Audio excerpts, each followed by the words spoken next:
doom, doom, doom, doom, doom, doom, doom, doom, doom, doom, doom, doom.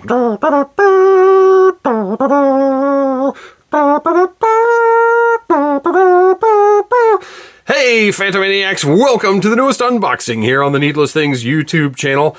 I know I've been way behind on a lot of stuff lately, but I was so excited about this Indiana Jones. This is one of the franchises I grew up with. I love Harrison Ford. I love Indiana Jones.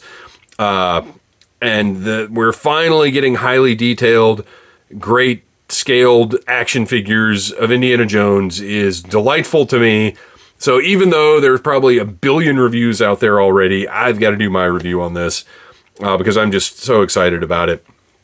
And of course, as soon as these start hitting, which by the way, I got this from Amazon. I still haven't seen these in stores, but as soon as these start shipping, Hasbro announces a new, better version of Raiders of the Lost Ark Indiana Jones that comes with the fertility idol and the stone dais that it's on and whatever else. But whatever. If you're collecting these, you are more than likely going to end up with a lot of indie figures. So this is the first one, and we got to see how it stacks up. Packaging is fine. I'm glad we're going back, which I did not think I would say this. I'm glad we're going back to window packaging. This is Indiana Jones Adventure Series, Raiders of the Lost Ark Indy, Build an Artifact, which I guess maybe I'll do at some point. My interest levels in the rest of these, I need Tote, I need Sala. I would prefer, well, we'll get more into those in the future. Now, so this one comes with the fertility idol, though. So really the only difference, I don't know, I'll be curious to see what the difference is in the other one. I need to take a closer look, but I haven't looked too closely at any of these yet because I wanted to open this guy up and review him. So let's do that now. I do love the color scheme of the packaging. It's true to the franchise. It feels very adventure-y. But it will definitely look better. And yes, I know what I've said in the past about the plastic-free packaging. It will look better when you can see the figure. Fine. You guys were all right. I was wrong. I was wrongy McWrongerson. And that's how it is. All right. So there's Indy. There's a little illustration for Build an Artifact. Let's see here. What's the best way to get that out of there? And that is everything. Toss our cardboard aside, put our accessories over here, and take a look at Indiana Jones in all of his 1/12 scale glory. Well, that's an awkward position for Dr. Jones. I like this paper. I think this is a fun aspect of these, but obviously this will go away too. I love this map that they've got going on here. Looks cool, but it is trash. So here he is, Indiana Jones with those shooter's blue eyes. He's kind of looking upward a little bit, but honestly, that looks right to me. Wow, this is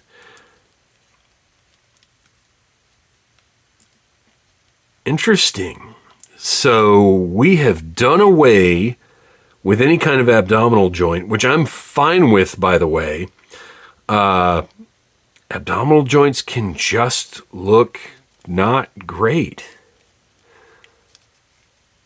I love the wear on his jacket. Looks really, really nice. But the first thing that I need to know, and I already kind of know the answer to this, but we've got to do our, we got to do our due diligence here.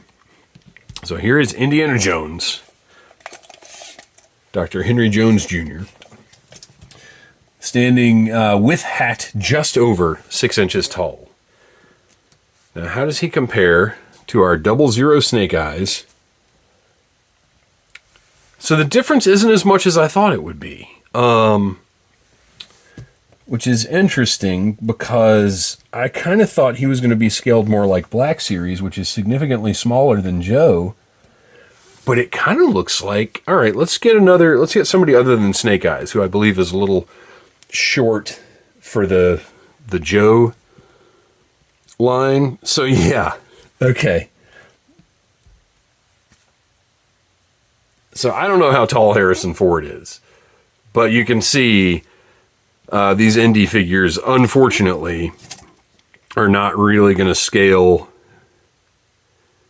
Well, I don't know. I think it's going to be up to your personal taste. I feel like they're too small to go with classified, but you know, that's a decision you're going to have to make looking at them on your shelf. To me, the Black Series is very much a different scale from classified, so they don't work.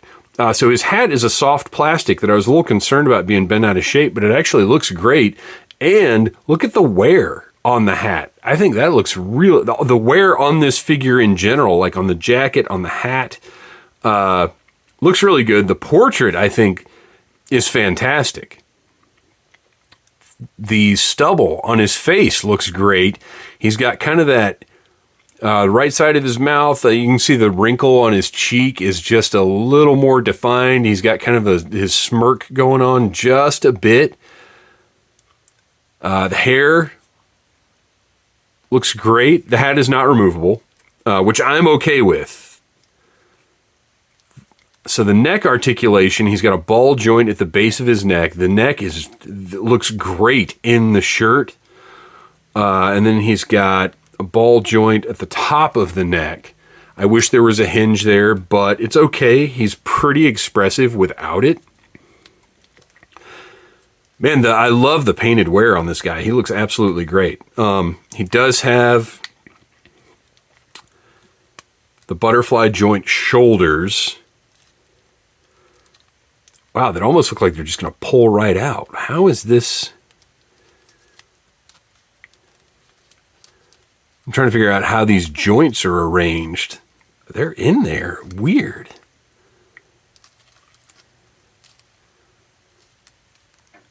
Very interesting. All right, but they made the choice to make that shoulder piece brown, so you really can't see his shirt through the holes in his jacket, which is very important because that drives me nuts when a figure has that. So he's got a great ball joint at the waist, and he's got the sort of low-sitting pants that looks right. Look at the gold detail on the buckle on his belt. And then his holster, just all that painted wear looks so good. I wish the zipper had some paint on it, but also not a big deal for me. So the holster is a 2-flap sort of system here with a little peg that goes in. These are always so difficult to fasten. And this one's going to be the same way. He's got his pouch that actually has paint on the buttons and on the buckle up here at the top. Looks great. And then he's got, this is probably going to be a pain as well. That's where his bullwhip goes. It's got a tiny, tiny little peg that plugs into his belt that my giant fingers probably aren't going to be able to manipulate very well. I should probably wait till I have his bullwhip till I try to do this. Since once I do it, well, I'm probably going to pose him with the bullwhip, so that's not going to be hanging on his belt anyway. The hips, he does not have the drop-down hips of a G.I. Joe figure. He's got single-jointed knees, but they're pretty great. And he can sit down, although very weirdly, because his knees are not like human knees. He looks strange, but he can achieve a seated position. And I think they did a really nice job because it's kind of hard to get baggy pants to look right. NECA's been trying to do it for a while. They did a nice job with these. And look, there's even painted wear on his pants, on his khakis. You can see down here at the bottom. So he just looks worn. The shoes also have some wear on them, a little dry brush on there. They could be a little more detailed, kind of like the zipper. I wish there was a zipper on his jacket. I wish the soles of his shoes were painted because they do kind of, even though they've got that dry brush on them, they do kind of just look like these brown rubber feet. But overall, I think this figure looks fantastic. That portrait, I mean, I think it's great. They did a wonderful job capturing Harrison Ford's likeness, which, as we know, for years and years and years, he has been a difficult fellow to get an action figure looking right. Gosh, oh, I'm so happy with this. Look at that, just standing there looking all Indiana. All right, let's take a look at these accessories. He's got a pretty decent loadout. If I can get it out of there. Oh, look, tons of stuff. Holy cow. Okay, that's everything. So he has got the coiled bullwhip. The coiled bullwhip that will hang from his belt, all just one piece. We've seen the very similar kind of thing from Wonder Woman figures in the past few years. Looks good.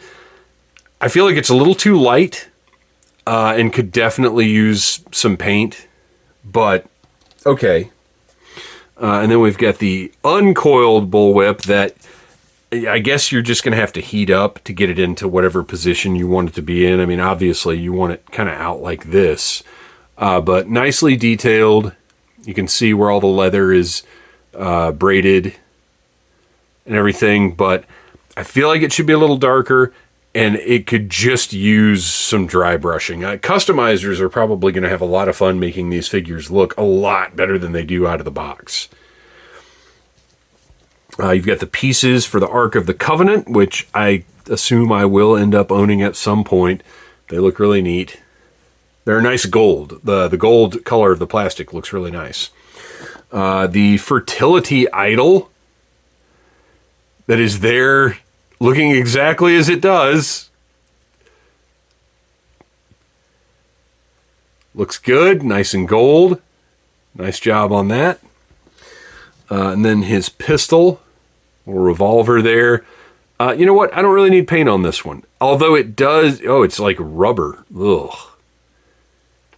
Yeah, this could look a little better. I don't necessarily need it to be metallic, but it does feel kind of cheap and not great.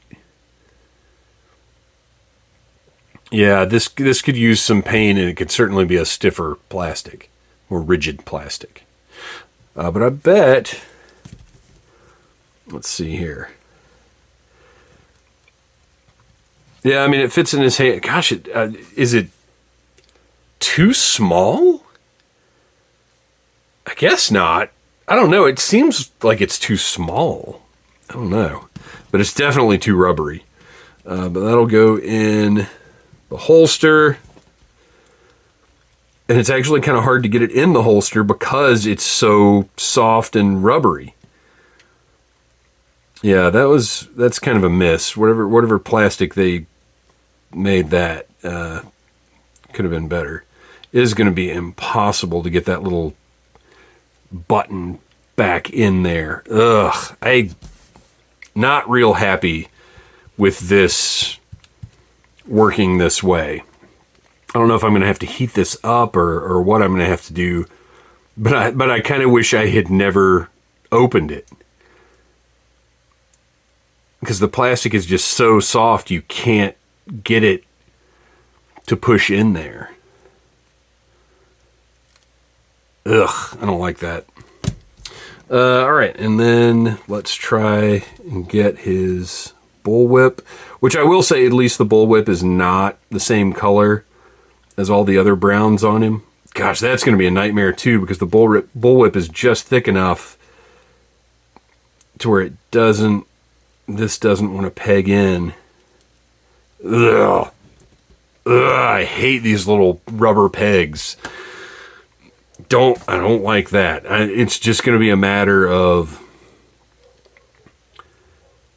just trying and trying and trying again until I finally get it pegged in there. Because, I mean, even if I've got him holding the bullwhip, which I will, I want this closed. All right, so let's put the... oh, well, wait. Okay, so one thing I do like, he has got multiple hands. So you don't have to put the bullwhip in his trigger finger. He's got fists for punching, which is great because Indiana Jones does plenty of punching, especially if you've played Lego Indiana Jones. And then he's got a bullwhip hand. Fantastic. Love that.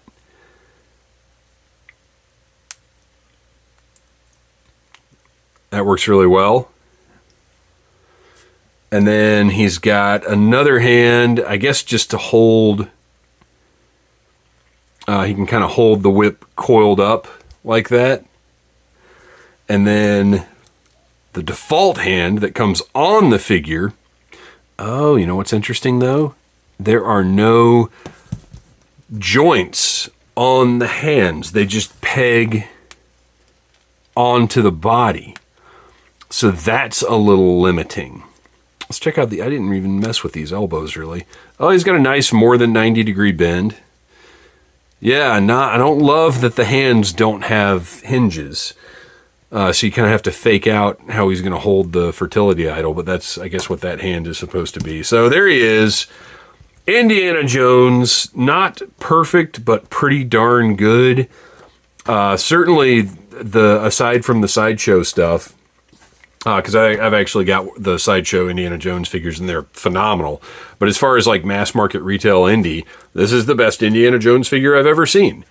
It could be better, but it's pretty good.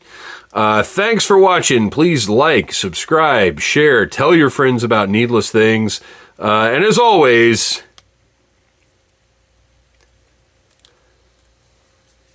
oh man, and as always,